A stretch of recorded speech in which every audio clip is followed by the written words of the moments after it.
Bonjour à tous et bienvenue dans ce nouvel épisode des Histoires merveilleuses. Aujourd'hui, partons à la recherche d'un monde perdu. Une cité mythique qui n'a cessé d'alimenter les rêves, les fantasmes et les explorations depuis plus de 2 millénaires. Une cité qui brille dans notre imaginaire, comme un joyau englouti. L'Atlantide. Tout commence avec Platon, le philosophe grec, au IVe siècle avant Jésus-Christ. Dans ses dialogues, le Timée et le Critias, il décrit une île immense, située au-delà des colonnes d'Hercule, c'est-à-dire au-delà du détroit de Gibraltar. Une civilisation prospère, riche, avancée, gouvernée par des rois descendants du dieu Poséidon. Mais, écrit Platon, l'orgueil des Atlantes finit par provoquer la colère des dieux. Et en une nuit, un cataclysme les engloutit, et leur île disparaît sous les flots. Était-ce une simple parabole philosophique pour illustrer la fragilité des civilisations, ou bien un témoignage voilé d'une mémoire plus ancienne, transmise de génération en génération? Depuis Platon, l'Atlantide a fait couler beaucoup d'encre. Certains chercheurs ont voulu l'identifier à des lieux bien réels. Les îles Canaries d'abord ou les Açores, vestiges d'un continent englouti. Santorin dans la mer Égée, où une éruption cataclysmique a détruit la civilisation minoenne vers 1600 avant Jésus-Christ. Ou encore les Amériques, que certains explorateurs comme Christophe Colomb associaient à ce continent mythique. Chaque époque, chaque civilisation a projeté ses rêves sur l'Atlantide, y voyant tantôt un paradis perdu, tantôt une mise en garde des dieux. À l'époque des grandes découvertes, l'Atlantide obsède marins et cartographes. On imagine un continent fabuleux, regorgeant d'or et de richesses. Plus tard, au XIXe siècle, l'écrivain Ignatius Donnelly popularise l'idée que l'Atlantide aurait été le berceau de toutes les grandes civilisations, égyptiens, mayas, incas. Tous seraient les héritiers des Atlantes. Et au XXe siècle, avec le développement de l'archéologie sous-marine, les chercheurs redoublent d'efforts pour retrouver des traces de cités englouties. Des structures mystérieuses découvertes à Cuba, au large du Japon ou dans les Bahamas ont parfois été présentées comme des preuves de l'Atlantide, avant d'être contestées. Mais l'Atlantide, c'est aussi une source inépuisable pour la littérature et le cinéma.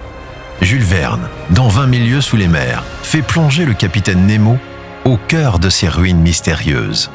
Disney a consacré un dessin animé entier, Atlantide, l'Empire perdu, où la cité reprend vie sous nos yeux.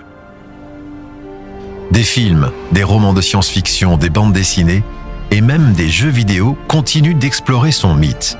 Preuve que l'Atlantide fait battre notre imaginaire, comme peu d'autres légendes.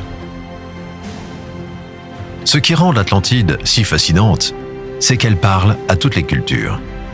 Elle est l'image du paradis perdu, de la civilisation idéale détruite par son arrogance, mais aussi un avertissement.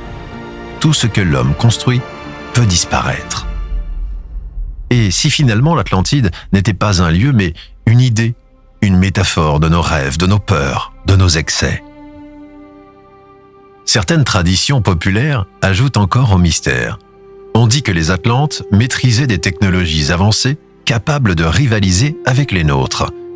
Certains ésotéristes les présentent comme des êtres presque divins, en lien avec les étoiles.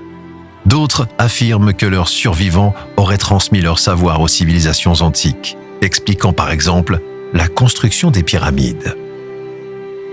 Mythe, légende ou souvenir d'une catastrophe réelle, l'Atlantide reste insaisissable. Si l'Atlantide fascine encore autant, c'est peut-être parce qu'elle résonne avec notre époque. Les scientifiques parlent du réchauffement climatique, de la montée des eaux qui menace certaines de nos villes côtières. Comme un écho moderne à la disparition de cette île mythique. Peut-être que l'Atlantide, c'est aussi une façon de nous rappeler que même les plus grandes civilisations sont fragiles face à la nature.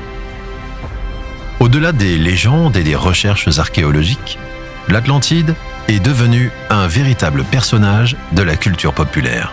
Dans les années 70, une série télé culte, L'Homme de l'Atlantide, mettait en scène un homme amphibien dernier survivant de ce peuple englouti. Dans l'univers des comics et du cinéma, l'Atlantide est indissociable du personnage d'Aquaman, roi d'un royaume sous-marin, popularisé récemment par les films de DC Comics. On retrouve aussi des références dans Indiana Jones, Stargate Atlantis, ou même dans les romans d'aventure où des explorateurs découvrent des cités cachées au fond des océans. Ce n'est pas par hasard, l'Atlantide est le décor rêvé pour mélanger aventure, mystère et merveilleux. Et quelque part, chaque fiction qui s'en inspire est une nouvelle façon de lui donner vie. La légende de l'Atlantide a aussi inspiré des musiciens. Debussy, dans son prélude « La cathédrale engloutie », imagine une ville mythique bretonne disparaissant sous les flots. Une œuvre où les notes semblent surgir des profondeurs de l'océan. Maurice Ravel, de son côté, composa « L'île joyeuse », inspirée d'une île mystérieuse qui semble flotter entre rêve et réalité.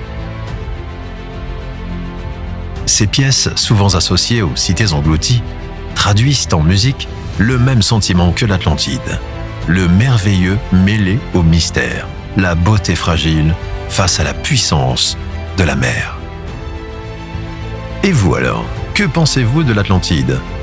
Cité réelle, engloutie ou simple mythe ? Croyez-vous qu'elle a vraiment existé ? Je suis impatient de lire vos avis et vos hypothèses. Merci d'avoir voyagé avec moi à la recherche de l'Atlantide. N'oubliez pas de liker, de vous abonner et de partager cette histoire autour de vous. À très bientôt pour de nouvelles histoires merveilleuses.